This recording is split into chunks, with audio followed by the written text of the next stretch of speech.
खत्म भी करके रहेंगे। और जिस दिन हम सत्ता में आएंगे, मैं चैलेंज के साथ में, जिस दिन बहुजन समाज पार्टी सत्ता में आएगी, किसी गुंडे मवाली की, किसी बलात्कारी की, किसी भूमाफिया की इतनी भी हिम्मत नहीं होगी कि वो हमारी बहू बेटियों की तरफ आंख उठा करके भी देखते। लेकिन आपको इसके लिए संघर्ष करना पड़ेगा, इसके लिए आप सबको जगना पड़ेगा। इसके आने के बाद उस बच्चे की मौत हो गई।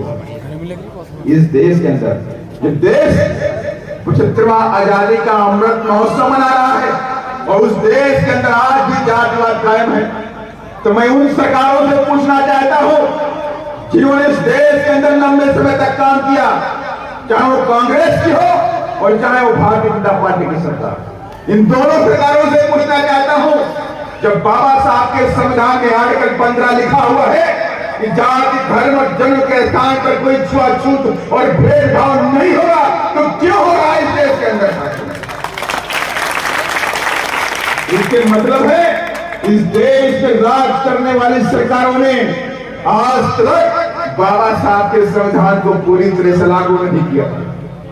और मैं दावे के साथ में कहता हूं, जिस दिन त्याग बलिदान दिया और उनकी बनाई पार्टी को ध्वस्त करने में ऐसे भी लोग आए, उसके लिए मैं आपको बताना चाहता हूं, जब मानव श्री कांशीराम साहब ने बहुजन समाज पार्टी बनाई, तो मानव श्री कांशीराम साहब ने पहले कई संगठनों में काम किया।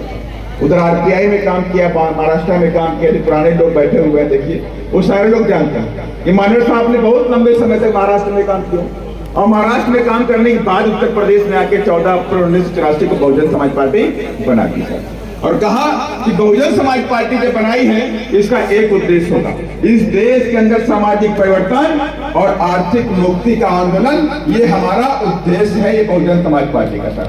और मेरी समझ से आज आप देखिए ऊपर बहुजन समाज पार्टी के तत्वाधान में सामाजिक परिवर्तन एवं आर्थिक मुक्ति हेतु लिखा है कि नहीं लिखा, लिखा है कि नहीं लिखा आपने?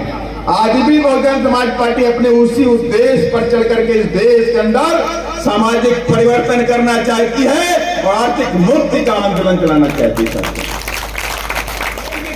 कुशवाहा भी करेगा और गुजर भी करेगा,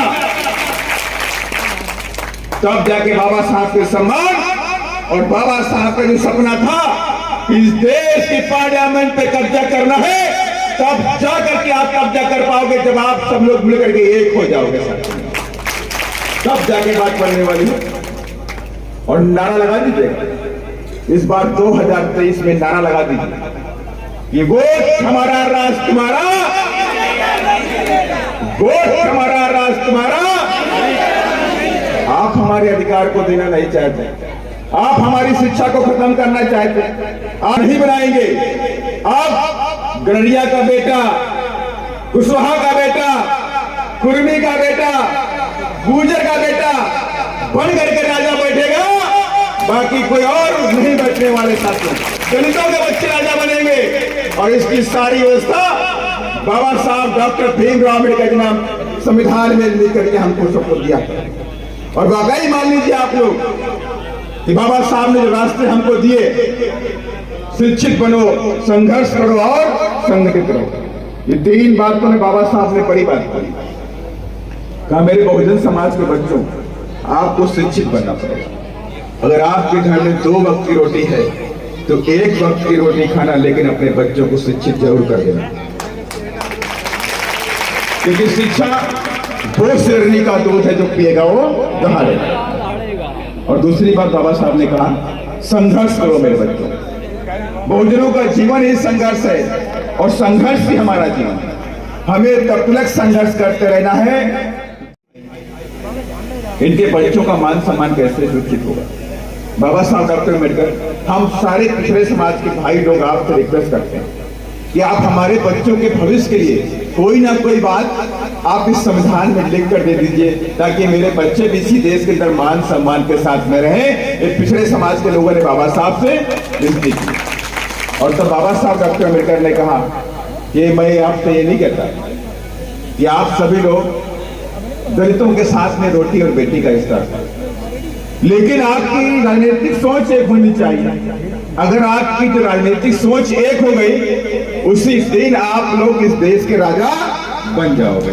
ये बात बाबा साहब डॉक्टर अम्बेडकर ने की।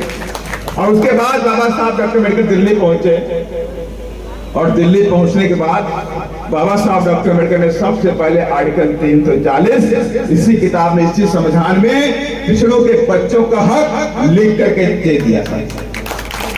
और आज जो है बाबा साहब डॉक्टर अम्बेडकर जितने प्रिय दलितों के लिए हैं, आदिवासियों के लिए हैं, उतने ही प्रिय बाबा साहब डॉक्टर अम्बेडकर ओबीसी के बच्चों के लिए हैं।